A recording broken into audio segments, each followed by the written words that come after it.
Hoy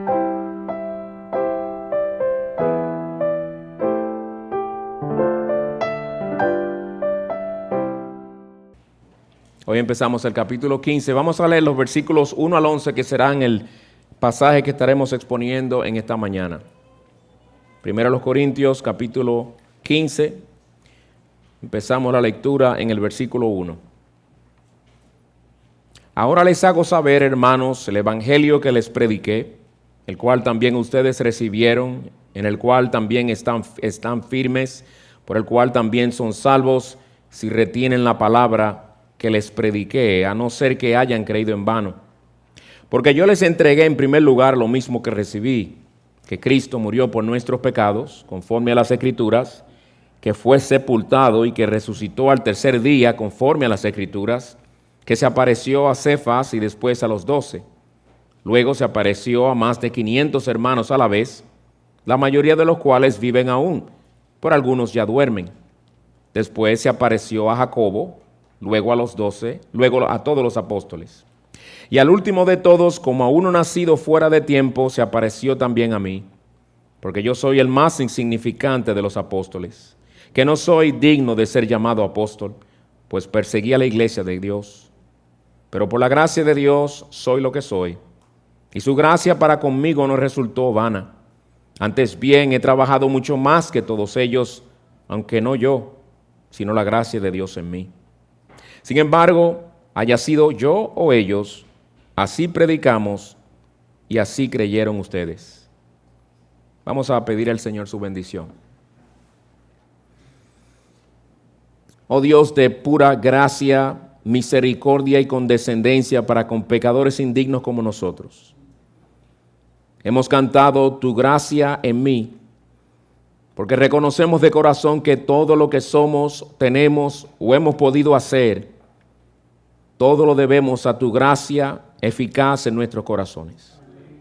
Si hoy te amamos cuando antes te odiábamos, es por tu gracia. Si hoy vemos cuando éramos ciegos, si hoy estamos vivos cuando estábamos muertos en delitos y pecados, lo debemos a tu gracia. Si en algo hemos podido ayudar, edificar a nuestros hermanos en Cristo, también lo debemos a tu gracia. Si hoy estamos en pie y no han resbalado nuestros pies, ni nos hemos apartado de ti, también por tu gracia. Por lo tanto, te alabamos, oh Señor, a ti, porque tú eres el único digno de gloria.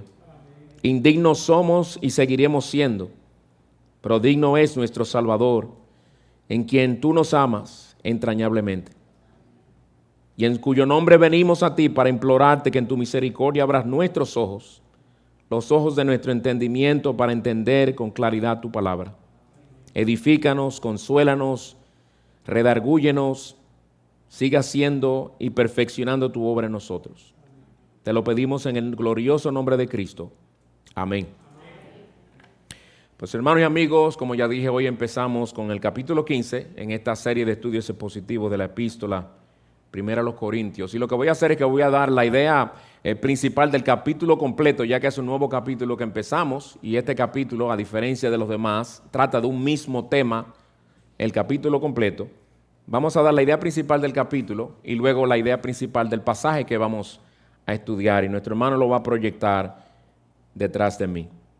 La idea principal del capítulo 15 es la siguiente, que Pablo quiere que los corintios entiendan que todos seremos resucitados o transformados en la segunda venida de Cristo, lo que estemos vivos, y que la victoria del pecado es solo temporal.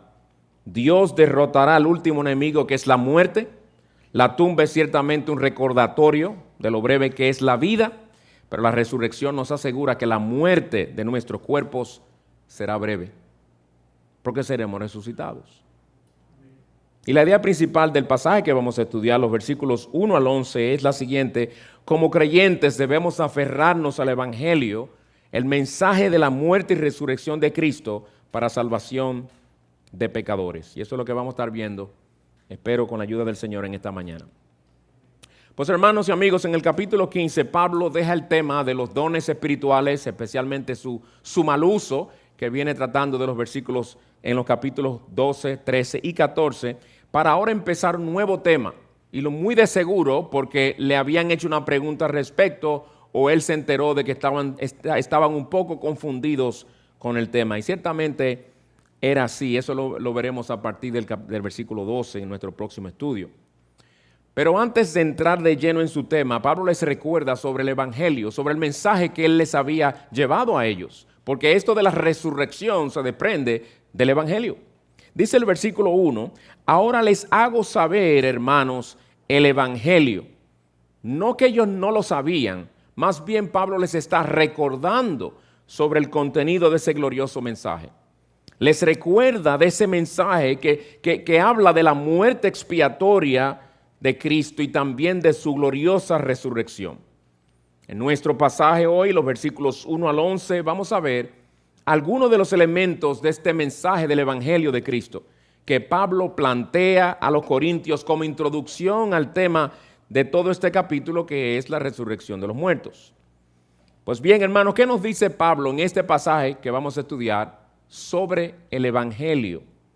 Yo veo aquí 7 cosas que Pablo, sea directa o indirectamente, nos dice. Yo espero que ustedes conmigo las vean también, porque están en este pasaje. Y lo primero que quiero que vean es que Pablo aquí nos plantea que el Evangelio es un mensaje que se predica. Es un mensaje que se predica. Versículo 1. Ahora les hago saber, hermanos, el Evangelio que les prediqué. No únicamente el Evangelio del que les hablé o les informé o sobre el cual les conversé, sino específicamente dice el mensaje, el Evangelio que les prediqué. Muchos de ustedes saben que la palabra evangelio en griego es muy parecida al español, se dice euangelion. Yo sé que seguro no lo estoy pronunciando bien, pero suena así, euangelion, ¿verdad?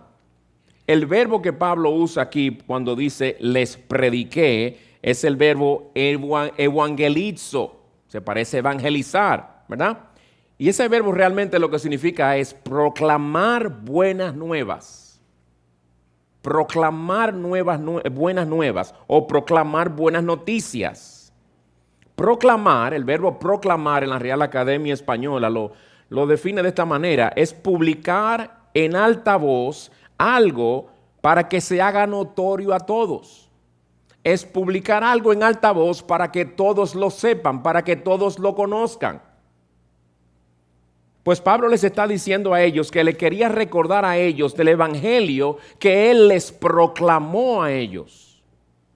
El evangelio es un mensaje urgente de buenas noticias, de salvación para almas inmortales que van rumbo a una eternidad sin Dios y sin esperanza. Un mensaje como ese, un mensaje con un contenido como ese, no ha de susurrarse meramente, no ha de conversarse o sugerírsele al que lo escucha, ha de proclamarse con urgencia, porque es un mensaje urgente y es un mensaje glorioso. Fue lo que Pablo hizo cuando estuvo entre los corintios en Hechos capítulo 18, es donde se nos relata de cuando Pablo llegó a Corinto y lo que hizo en Corinto. Duró 1 año y medio allí. En el capítulo 18 de los Hechos dicen los versículos 4 y 5 sobre lo que Pablo empezó a hacer cuando llegó a esa ciudad. Y discutía en la sinagoga todos los días de reposo, tratando de persuadir a judíos y a griegos. Él no iba a esa sinagoga que iba todos los sábados, todos los días de reposo, a plantearles un mensaje para la consideración de ellos. El texto dice que él iba allí cuando predicaba, era tratando de persuadirlos. Y el que lo viera se hubiera dado cuenta, este hombre está tratando de convencernos. ¿De qué? De que Jesús es el Mesías prometido, de que Jesús es el único salvador de pecadores. Y sigue diciendo, cuando Silas y Timoteo llegaron de Macedonia, Pablo comenzó a dedicarse por completo a la predicación de la palabra, testificando solemnemente, y tengo entendido que en el original el verbo testificar comunica la idea de presentar argumentos. Él estaba testificando, presentando argumentos, pero miren de qué manera, solemnemente, porque era un mensaje solemne, con repercusiones eternas, lo que Pablo estaba proclamando, el mensaje del evangelio. Cuando a Jesús en una sinagoga se le entregó un rollo del libro de Isaías y se le pidió que leyera, Él fue específicamente a Isaías capítulo 60, versículo 1, para mostrarles que una profecía que se encontraba allí se acababa de cumplir o se estaba cumpliendo delante de sus ojos. Escuchen cuál fue esa profecía mesiánica. El Espíritu, en Lucas 4, 18, el Espíritu del Señor está sobre mí porque me ha ungido para anunciar el Evangelio a los pobres, me ha enviado para proclamar libertad a los cautivos y la recuperación de la vista a los ciegos, para poner en libertad a los oprimidos. Jesús proclamaba el Evangelio. Jesús decía, el reino de Dios se ha acercado, y no era susurrándolo, era proclamándolo como un heraldo. La manera en que el Señor anunció el Evangelio, la manera en que el Señor mandó a sus discípulos a anunciar el Evangelio, comunica, es decir, proclamándolo como Él lo hacía, comunica algo de la importancia y la urgencia de este mensaje. De modo que el que lo oía, veía que el que lo proclamaba estaba convencido firmemente de la veracidad de lo que estaba comunicando, y el que lo proclamaba realmente ardía en su corazón el mensaje del Evangelio que estaba predicando. Es un mensaje, el Evangelio es un mensaje que se predica. Pero también vemos en este pasaje que el Evangelio es un mensaje que se recibe. Versículo 1. Ahora les hago saber, hermanos, el Evangelio que les prediqué, el cual también ustedes recibieron. El cual también ustedes recibieron. El Evangelio es un mensaje que se recibe. El pecador siempre tiene que hacer algo con el mensaje del Evangelio. Siempre. Tú y yo, cuando escuchamos el Evangelio, algo tenemos que hacer con ese mensaje. El mensaje del Evangelio se rechaza o se recibe. No recibirlo equivale a rechazarlo, pero algo siempre hacemos con el Evangelio que recibimos. De hecho, esta realidad que acabo de decir divide en dos grupos a todos los que estamos sentados aquí. Entre nosotros hay personas que por la gracia de Dios han recibido el Evangelio para salvación, pero también hay otros entre nosotros que hasta ahora han rechazado el Evangelio para su perdición. En uno de esos dos grupos tú te encuentras, y yo también. El que lo rechaza, el que rechaza el Evangelio, le dice a Cristo que no lo quiere a Él. No quiere la salvación que solo Él puede dar. No quiere el perdón de pecados. No quiere reconciliarse con su Creador. Por la gracia de Dios, la mayoría de los que componían la iglesia en Corinto recibieron el mensaje del Evangelio cuando les fue proclamado por el apóstol. Respondieron al mensaje de salvación por medio de la fe y el arrepentimiento, de ahí que Pablo podía llamarle hermanos. Aún en el versículo 1 les llama hermanos de nuevo, porque el mensaje del Evangelio es un mensaje que se recibe y muchos de ellos lo recibieron, como él les dice. Pero también el mensaje del Evangelio es un mensaje eficaz. Es un mensaje eficaz, es un mensaje que hace la obra para la cual es enviado. Versículo 1. Ahora les hago saber, hermanos, el Evangelio que les prediqué, el cual también ustedes recibieron, en el cual también están firmes. Ese recibir para salvación de ese Evangelio obró algo en ellos. De modo que ahora Pablo podía decir que ellos estaban firmes con relación a ese Evangelio. Firme en cuanto al conocimiento de ese Evangelio, firme en cuanto a vivir a la luz de ese poderoso mensaje del Evangelio. Esta iglesia, con todos sus defectos, como ya hasta ahora los conocemos claramente, era una iglesia de Cristo. No hay duda. Sí, había divisiones, había celos, había envidias, partidismos, mal uso de los dones y otros problemas más. Pero ninguno de estos pecados pudieron neutralizar la obra eficaz que Cristo, por medio de su poderoso evangelio, había hecho y estaba haciendo en ellos aún. Pablo habla en el tiempo presente.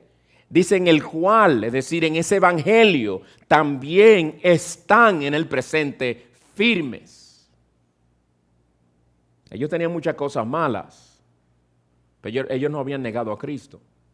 Tenían muchas cosas malas, pero seguían proclamando a Cristo como la única esperanza de salvación para el pecador. y otras cosas más en las que se mantenían firmes con relación al Evangelio. ¿Y por qué era así? ¿Por qué era así? Por lo que Pablo ya les dijo al principio de esta misma epístola, en el capítulo 1, versículo 18, porque la palabra de la cruz, el Evangelio, es necedad para los que se pierden, pero para nosotros, los salvos, es poder de Dios, porque ha hecho una obra poderosa y eficaz en nosotros.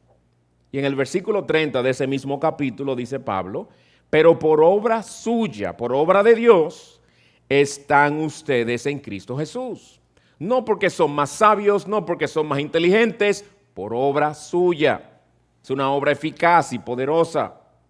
Y fue por esa misma obra poderosa que Pablo pudo decirles a ellos, en el cual también están firmes. En el capítulo 1, versículo 8 les anima, recordándoles que iban a permanecer firmes por esa misma gracia poderosa de Dios en ellos. Miren lo que dice. Capítulo 1, versículo 8. Él, Dios, también los confirmará hasta el fin, para que sean irreprensibles en el día de nuestro Señor Jesucristo. El verdadero creyente, aquel en quien Dios ha hecho una obra eficaz por medio de su poderoso evangelio, no tiene razón para vivir una vida cristiana mediocre cuando tiene al Dios Todopoderoso como su Padre. Un Dios que promete confirmarnos y que nos confirmará hasta el fin para que sigamos firmes en el evangelio. No hay razón para tú y yo vivir vidas cristianas mediocres. Si tú y yo no estamos firmes en el evangelio como los corintios, si tú y yo no estamos firmes en el evangelio como debiéramos, es porque no hemos estado buscando en Cristo el poder y la firmeza que solo se encuentran en Él. No porque Él no ha sido fiel. Tú y yo no hemos estado buscando esa firmeza en Él. Pues mi hermano en Cristo, si espiritualmente en este momento te encuentras en el suelo, te exhorto a que te levantes, que te sacudas el polvo, que vayas a Cristo a pedirle que te perdone por tu descuido y desánimo, y Él por su gracia te perdonará, te restaurará y te seguirá manteniendo firme. Pero tú tienes que hacer algo, tienes que levantarte de ahí. Tú te puedes lamentar todo lo que tú quieras de que estás mal espiritualmente, pero ¿qué vas a resolver con un lamento? Si no vas a aquel que puede restaurarte. ¿Será que tú has caído en un ciclo de autolástima, de autocompasión, y te tienes pena a ti mismo de lo débil que eres? Deja de mirarte a ti mismo. Mira el poderoso Salvador que tienes y aférrate de Él para que Él te fortalezca y te restaure. La fe es como el ojo, como alguien dijo. El ojo no puede mirarse a sí mismo. Mírate el ojo ahora mismo. Mírate tu ojo. Así es la fe, mira solamente hacia allá. La fe debe mirar solamente a Cristo. No debe estar mirando aquí. Si mira aquí se va a hundir. Pero también el evangelio es un mensaje que salva. Versículo 2. Por el cual, cuando dice por el cual se refiere al evangelio. Por el cual también son salvos. ¿Ven todas las cosas que él está diciendo del evangelio? Por el cual también son salvos. Nosotros sabemos que en última instancia el que nos salva es Cristo, ¿verdad? Él es el Salvador. Pero Él usa el evangelio, llamado en la Escritura el poder de Dios para salvación, para dar vida a los pecadores cuando están muertos en sus delitos y pecados. Este fue el mensaje poderoso que Pablo le predicó a los corintios cuando él estuvo entre ellos. Cuando lo escucharon ellos por primera vez ese mensaje poderoso, ellos se encontraban bajo la ira de Dios, acumulando ira para el día de la ira, cuando esa ira iba a caer sobre ellos para hundirlos por toda la eternidad en el abismo del infierno. Así los encontró el evangelio cuando llegó a ellos. Ellos se encontraban como en 1 Corintios 2:14, Pablo describe a toda persona que nace en este mundo cuando dice, pero el hombre natural no acepta las cosas del Espíritu de Dios porque para él son necedad o locura y no las puede entender porque son cosas que se disciernen o se entienden espiritualmente. Así se encontraban ellos también.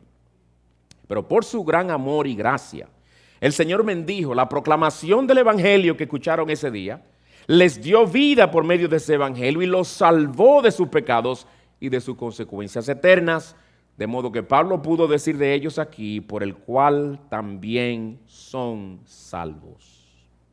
Ahora, hermanos y amigos, Pablo era muy consciente de una realidad muy triste y preocupante y peligrosa que ocurre en esta vida, y es que hay personas que se creen, sinceramente se creen que son salvos y no lo son.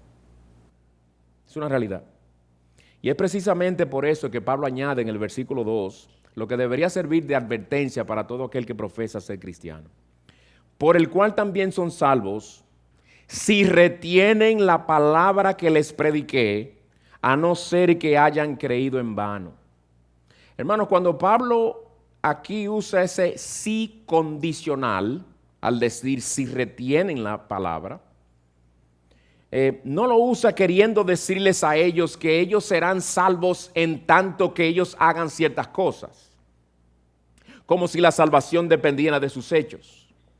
Mucho menos les está insinuando que hay la posibilidad de que un cristiano verdadero pierda su salvación si no hace ciertas cosas. Más bien lo que Pablo les quiere decir es que si ellos perseveran en retener firmemente, en aferrarse firmemente al evangelio que él les había predicado, ellos darían evidencia de la genuinidad de su conversión y de la genuinidad de su salvación. Si era que seguían firmes, porque el que persevera hasta el fin será salvo. Por otro lado, hermanos, si no retenían el evangelio, si no perseveraban firmes en el evangelio, sería una evidencia clara de que su fe era falsa. Por eso él termina diciendo, a no ser que hayan creído en vano. Otra manera de decir, porque los únicos que pueden retener firme el evangelio son los que han sido salvos en verdad. Muy diferente a los que han sido salvos o los que han creído en vano. De hecho, es precisamente por tener una fe falsa que no podrán retener la palabra. Por eso es el que tiene una fe falsa, tarde o temprano, se hartará de la palabra de Dios, se cansará de las cosas de Dios y las soltará. Llegará el momento en que las abandonará para siempre. Porque una de las marcas distintivas de un cristiano falso es que no persevera hasta el fin. Es una fe temporal, es una fe emocional, es una fe que muchas veces nace de haber encontrado cierto alivio emocional en el contexto de una comunidad cristiana, motivado muchas veces por circunstancias providenciales difíciles, y confunden una conversión con ese sentido de bienestar que sienten al encontrarse con personas que hablan siempre de Dios, citan versículos bíblicos y cantan adoración al Señor. Eso puede pasar. Y puede que le esté pasando a alguno de nosotros aquí sentados. Al ver a personas que antes estaban en la iglesia, que antes profesaban ser cristianas, cuando personas ven que personas así se apartan, mas nunca vuelven a la iglesia, generalmente uno escucha la siguiente expresión de asombro.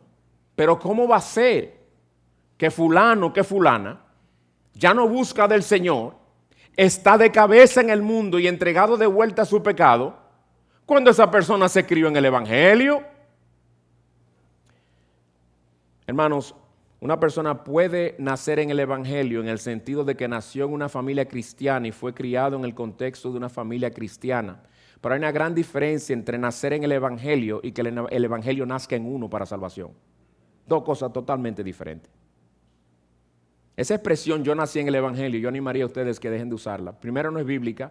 Segundo, puede confundirte a ti mismo haciéndote creer que por el hecho de que naciste en una iglesia, en una familia cristiana, eso te da una cobertura celestial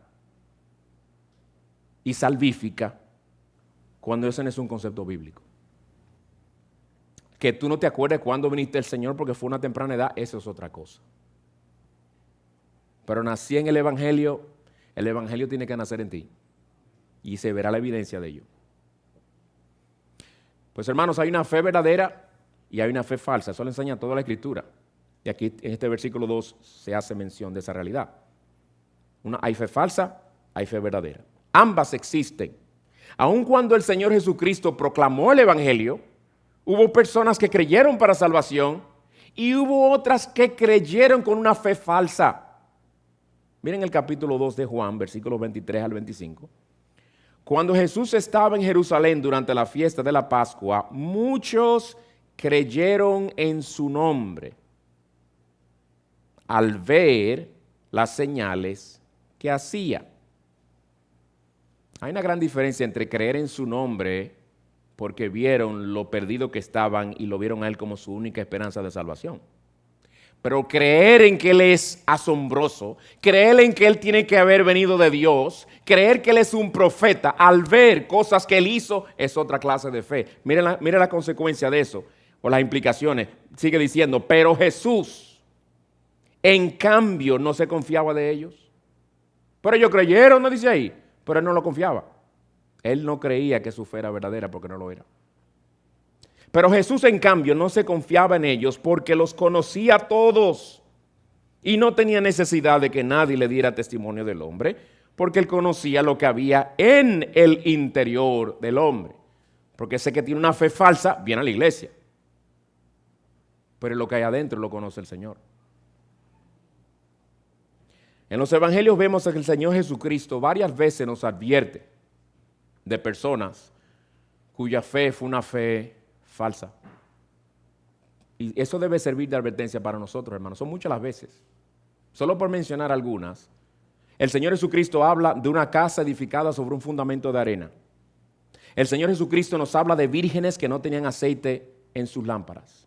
El Señor Jesucristo nos habla de una semilla que brota rápidamente pero no tiene raíces profundas. El Señor Jesucristo nos habla de los muchos que en aquel día del juicio llegarán engañados creyendo que son creyentes porque hicieron ciertas cosas extraordinarias y porque le llaman Señor, Señor, y profesaban haber tenido una relación íntima con Él. Y Él les dirá, apartaos de mí, no los conozco. Y le pone en la etiqueta que debieron haberle dado a aquellos que lo conocían de verdad, hacedores de maldad. No, pero yo era un hacedor de milagro usted era un hacedor de maldad. Yo te veía en secreto como tú te deleitabas en tus pecados, de los cuales el pastor y los hermanos sabían. Yo veía tus patrones de violaciones de mi ley y no te importaba hacerlo, pero cuando alguien venía y te veía, tú cambiabas. Yo veía que tú eras un camaleón espiritual, cambiabas de color donde quiera que te encontrabas. Ahora, hermano, viendo el texto del versículo 2 y lo que dice sobre los que son falsos, los que no retienen, etc., viéndolo desde un ángulo positivo, lo que nos dice es que tú y yo, si verdaderamente tú y yo somos salvos, se verá en que nos aferramos a la palabra que se nos ha predicado. ¿Y qué quiere decir eso en un sentido práctico? Dos cosas principalmente creo que implica eso. Por un lado, seguir creyendo. El que retiene la palabra o el evangelio sigue creyendo lo que el evangelio enseña. No deja de creerlo. Seguiremos aferrados a Cristo por la fe y lo seguiremos viendo como nuestra esperanza de salvación. Y nuestra fe completamente sigue en Él al día de hoy porque confiamos en Él y seguimos confiando en Él. Nuestra fe no fue únicamente para cuando nos convertimos a Él, nuestra fe sigue aferrada a Él. También seguimos creyendo que Él es el Señor y Salvador nuestro. También seguimos creyendo que sin Él nada podemos hacer. Por otro lado, también seguir aferrado, reteniendo el evangelio, es seguir viviendo según las demandas del evangelio. Es seguir negándonos a nosotros mismos y tomando nuestra cruz día tras día. Es seguir viviendo según las demandas internas de la ley, según el Señor claramente las expone en el Sermón del Monte, lo cual quiere decir que seguiremos dándole muerte a nuestro enojo porque lo veremos como matar a los ojos de Dios. Seguiremos dándole muerte, seguiremos guardando nuestros ojos y nuestros corazones para no cometer adulterio mental, emocional o cibernético. Porque el que mira a una mujer para codiciarla ha cometido adulterio con ella en su corazón. Seguiremos andando en santidad, seguiremos buscando primeramente el reino de Dios y su justicia, seguiremos huyendo de las pasiones juveniles, seguiremos alimentándonos de la palabra y de la oración, seguiremos buscando crecer en el fruto del Espíritu, Gálatas capítulo 5, y todo eso y más implica el seguir reteniendo la palabra, firmes en el Señor. Por otro lado, siguiendo con los 7 elementos que Pablo menciona del Evangelio aquí, el Evangelio también es un mensaje con un contenido glorioso. Es un mensaje con un contenido glorioso. Pablo les da un breve resumen del contenido del Evangelio que él les proclamó. Y es realmente como si le presentara el Evangelio en cápsula. Miren cómo lo dice en el versículo 3. Porque yo les entregué en primer lugar lo mismo que recibí. Permítame detenerme ahí. Cuando Pablo dice lo mismo que recibí, no fue que él recibió este evangelio. Acuérdense que él no estuvo los 3 años y medio con los demás, con los 12. Él no recibió ese evangelio de parte de los demás apóstoles. Él claramente nos dice en Gálatas que él lo recibió directo del Señor. Y algunos creen que fue durante esos 3 años que él pasó en Arabia, después de su conversión, donde el Señor le dedicó esos 3 años a instruirlo a él, al igual que instruyó a los demás discípulos y apóstoles durante esos 3 años y medio más o menos. Él recibió del Señor ese evangelio que él les comunicó a ellos, y es exactamente el mismo evangelio que Pedro, que Santiago, que Felipe y los demás apóstoles predicaban. Empiezo de nuevo. Porque yo les entregué en primer lugar lo mismo que recibí, que Cristo murió por nuestros pecados, conforme a las Escrituras, que fue sepultado y que resucitó al tercer día, conforme a las Escrituras. Pablo les presenta a ellos lo más importante, los elementos más importantes del mensaje del Evangelio. La muerte expiatoria de Cristo a nuestro favor, su sepultura, la cual confirmó que su muerte fue real. No solamente murió y su muerte fue real, sino que fue sepultado como cualquier otro muerto es sepultado. Los musulmanes, por ejemplo, dicen que Cristo no murió físicamente, que realmente su muerte no fue real. Y también su resurrección al tercer día, otro elemento esencial, fundamental del Evangelio. Pues como vemos, el Evangelio de Cristo no tiene nada que ver con resolver nuestro problema material, sino con resolver una pobreza espiritual tan profunda e irremediable que nosotros teníamos, que el Hijo de Dios tuvo que venir a tomar nuestro lugar para recibir sobre sí el castigo que nosotros merecemos por nuestros pecados, para así poder ser salvos de ellos. Por eso es que Pablo no dice simplemente que Él nos amó y nos perdonó, sino que nos dice lo que costó nuestro perdón y nuestra salvación, al decir que Cristo murió por nuestros pecados. Hermanos, me temo que a nosotros estar acostumbrados a oír esta frase tantas veces y decirla tantas veces, Cristo murió por nuestros pecados, me temo que al estar tan acostumbrados a esa verdad, estas palabras puede que no nos impacten como deberían impactarnos. Estas palabras lo que te dicen es que Jesús tomó sobre sí la culpa de tus pecados y recibió sobre sí el equivalente al castigo eterno que tú mereces por esos pecados. Sí, Él sufrió por pecados ajenos, no suyos. Sufrió la ira de su Padre sobre Él cuando el Padre vio en Él nuestros celos ardientes, nuestra envidia enfermiza, nuestro orgullo apestoso, nuestra avaricia detestable, nuestras repugnantes mentiras, nuestro odio vil, nuestro egoísmo monstruoso, nuestra lascivia ardiente, nuestras pasiones carnales y demás pecados que cometíamos y cometeremos. El Padre vio eso en Él y lo castigó en Él todos esos pecados tuyos y míos, mi hermano. No fue cualquier cosa. No es una mera frasecita. Jesús murió por nuestros pecados. Él sufrió el castigo que tú y yo merecemos. No dije merecíamos, merecemos. Él sufrió el castigo que tú y yo merecemos por todos esos pecados para salvarnos de la condenación eterna que nos tocaba a ti y a mí. Y después de ser sepultado en una tumba prestada, un primer día de la semana, hace casi 2000 años, temprano en la mañana, con gran poder el Padre lo resucitó como testimonio de que su sacrificio le fue de agrado y le fue acepto. Y Jesucristo fue levantado de los muertos victoriosamente. Y todo esto, dice Pablo, que fue según las Escrituras, es decir, según el cumplimiento fiel de todo cuanto Dios había dicho que habría de ocurrir. Y todo cuanto el mismo Jesús dijo que había de ocurrir. ¿No se acuerdan cuando los fariseos y los escribas le pidieron una señal y él dijo, esta generación adúltera pide señal y la única señal que se les dará será la señal de Jonás? Que así como Jonás estuvo en el vientre del pez por 3 días, el Hijo del Hombre estará en el vientre de la tierra por 3 días y se levantará. Cuando él dijo que destruyan este templo y en 3 días se lo levantará, refiriéndose a su cuerpo.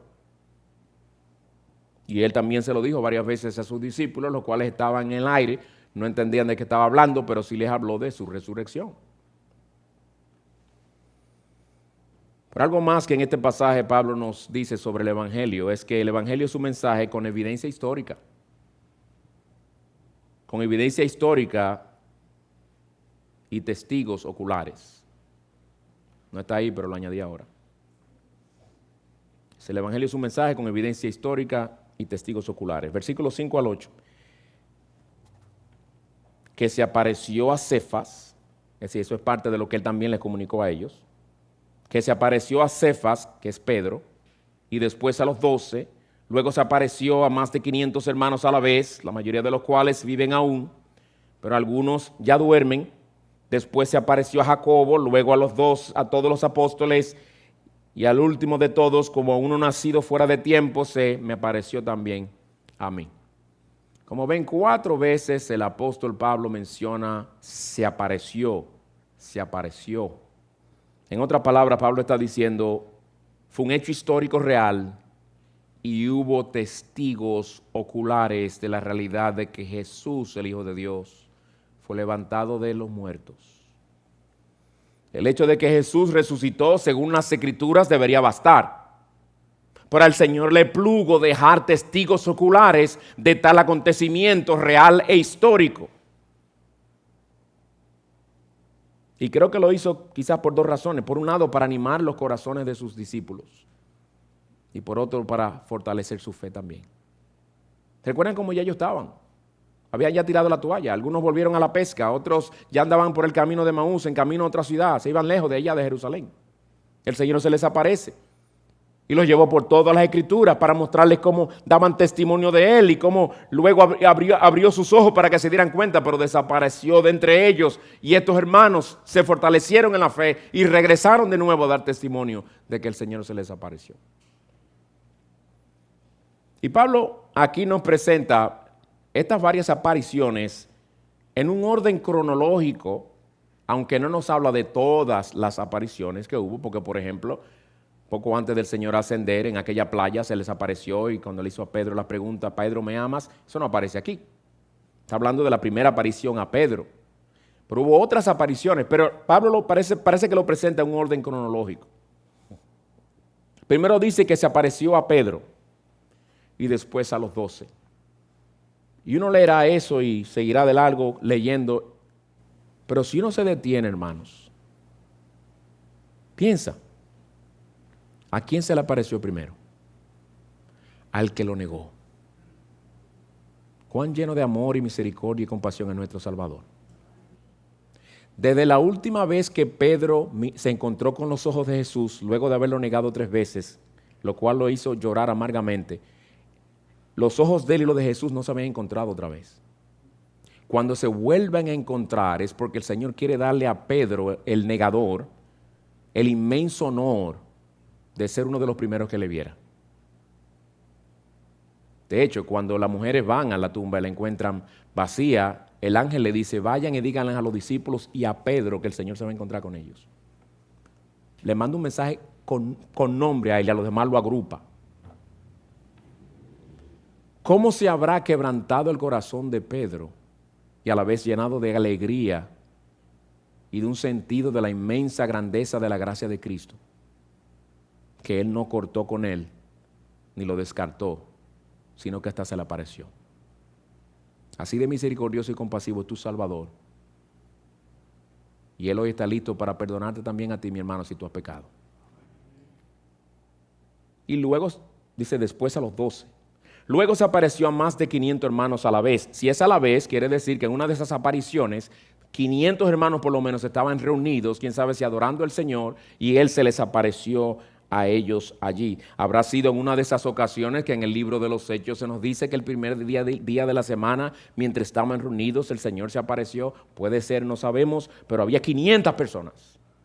Y cuando Pablo dice la mayoría de los cuales viven aún, no fue que quiso decir eso por decirlo. Con eso les está diciendo, el que quiera confirmar y obtener testimonio de uno de estos 500 que están vivos, que vieron con sus ojos a Jesús como testigos oculares, vaya y pregúntale, y ellos darán testimonio de esa realidad.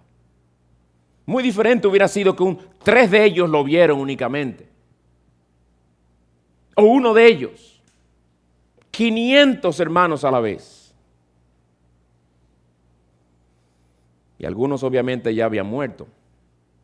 Recuerden que esta epístola fue escrita más o menos en el 54 después de Cristo y el Señor Jesucristo resucitó más o menos en el 33, ¿verdad? Estamos hablando de que hacía únicamente algunos 19 años después. O sea, no era de extrañarse que personas estuvieran vivas todavía. Después se apareció a Jacobo, luego a todos los apóstoles. Y tú dirás, pero ven acá, no dice en el principio que se apareció a los 12 y luego dice a los apóstoles.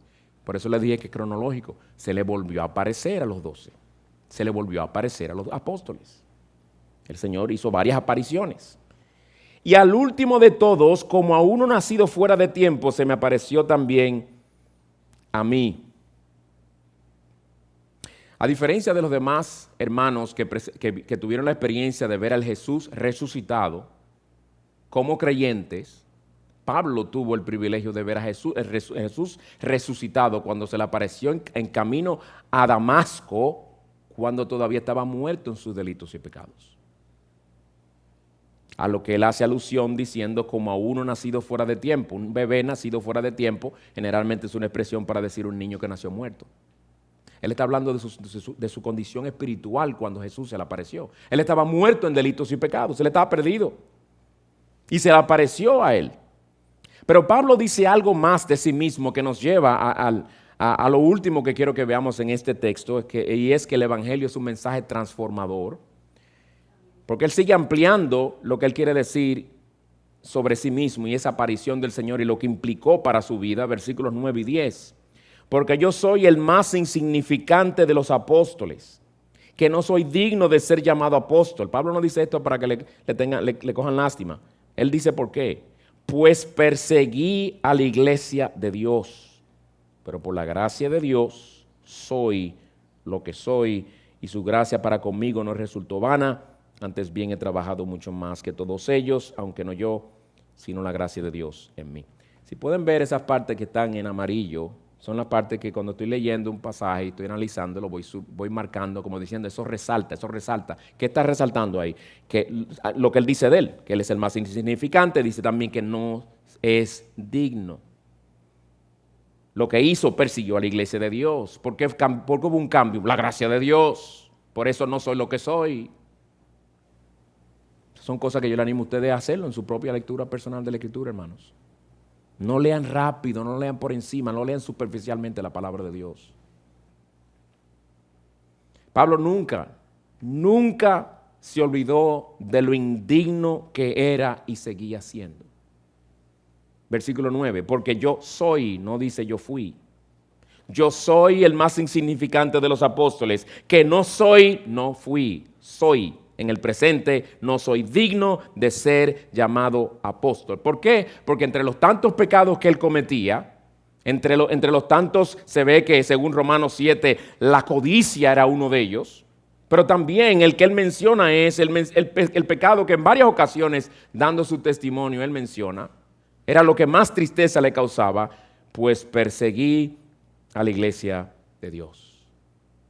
Perseguir a la iglesia de Dios no es caerle atrás a la iglesia de Dios. Perseguir a la iglesia de Dios significa ir tras ellos para matarlos, ir tras ellos para taparle la boca, ir tras ellos para apresarlos, ir tras ellos para acabar con el cristianismo.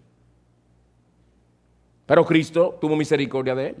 Lo salvó y lo transformó, versículo 10. Pero por la gracia de Dios soy lo que soy, y su gracia para conmigo no resultó vana. Como nosotros, por la gracia poderosa de Cristo, Pablo llegó a ser lo que no era antes. Del aborrecedor y perseguidor de la iglesia, vino a ser transformado en un amante de Cristo y amante de su iglesia, y uno que llegó a ser quizás lo que jamás ningún otro cristiano ha llegado a ser.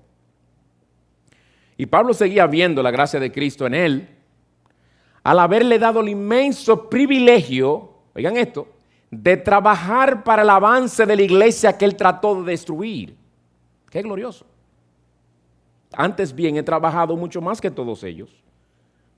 No está hablando comparativamente para decir que él era mejor que los demás apóstoles. Lo que está hablando de la realidad que Dios lo usó más en el avance del reino. Dios lo usó más para escribir más epístolas que los demás. Dios lo usó más para llegar a lugares que los demás no fueron.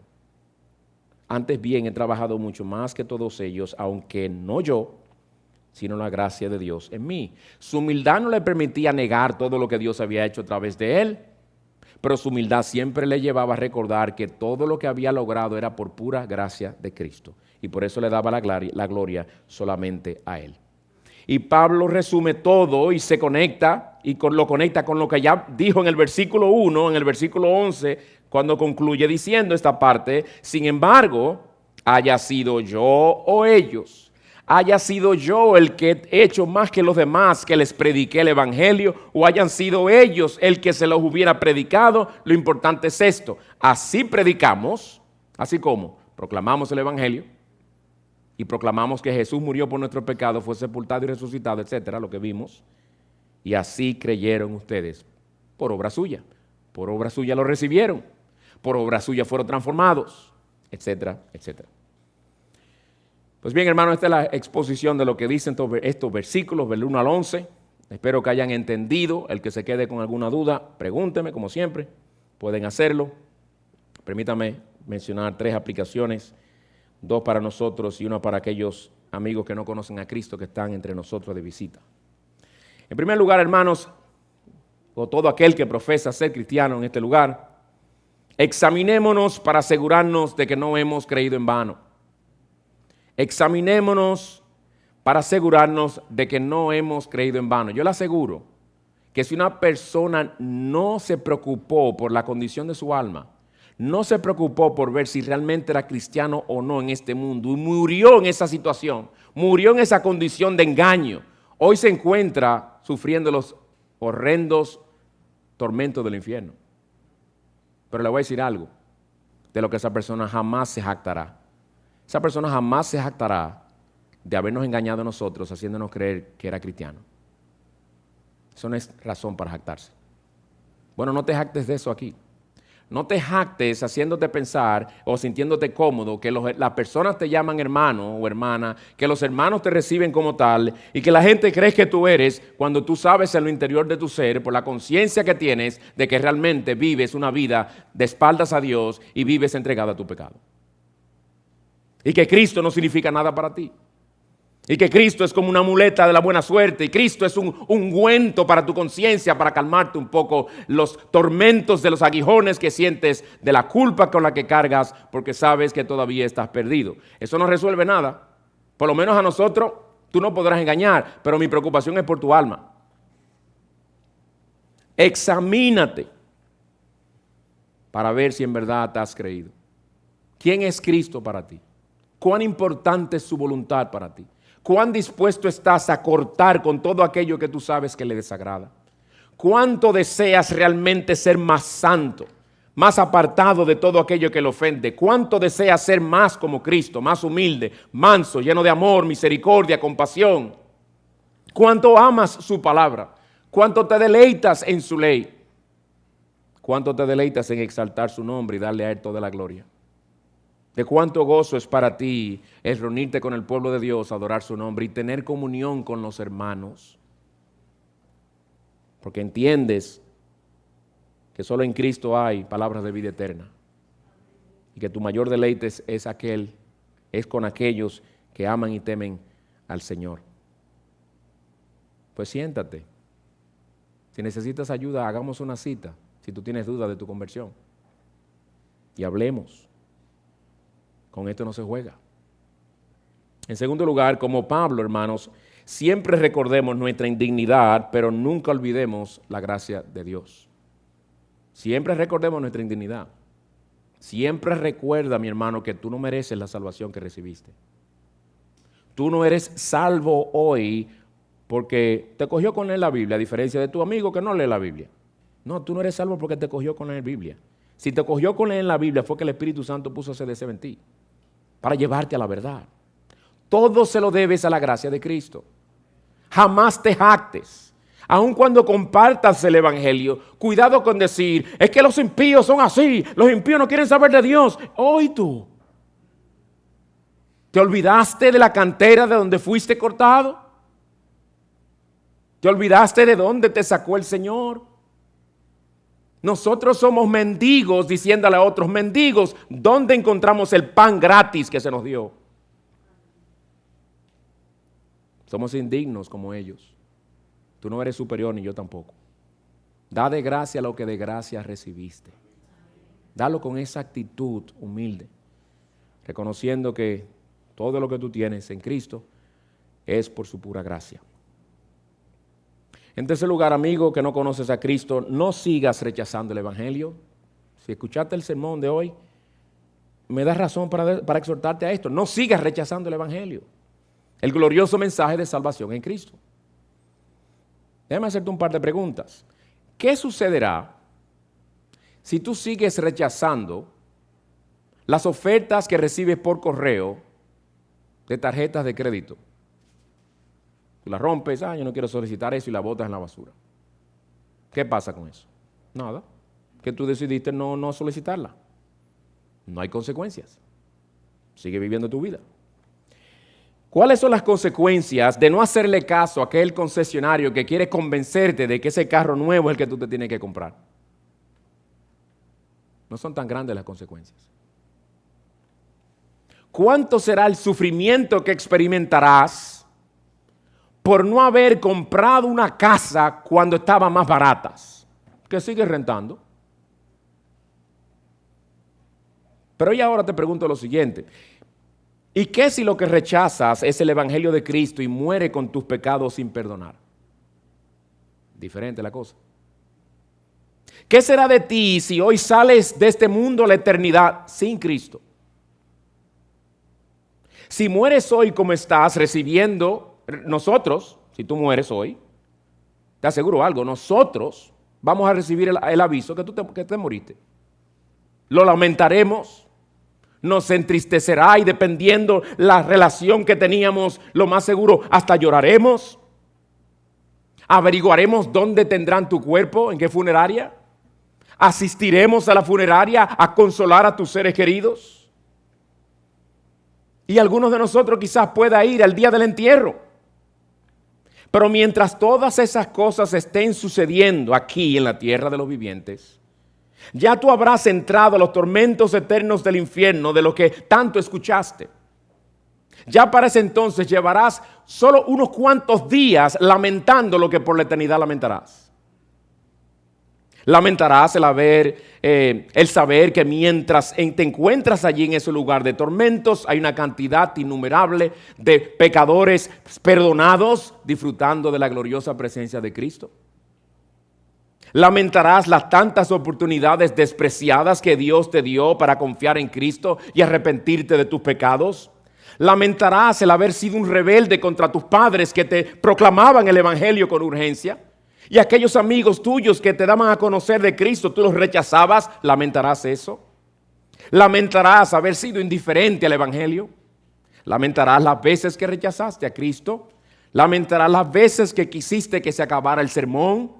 Lamentarás las veces, lamentarás por toda la eternidad que jamás gozarás de nuevo del amor, de la misericordia, de la bondad y la compasión de Dios que temporalmente disfrutaste en la tierra de los vivientes.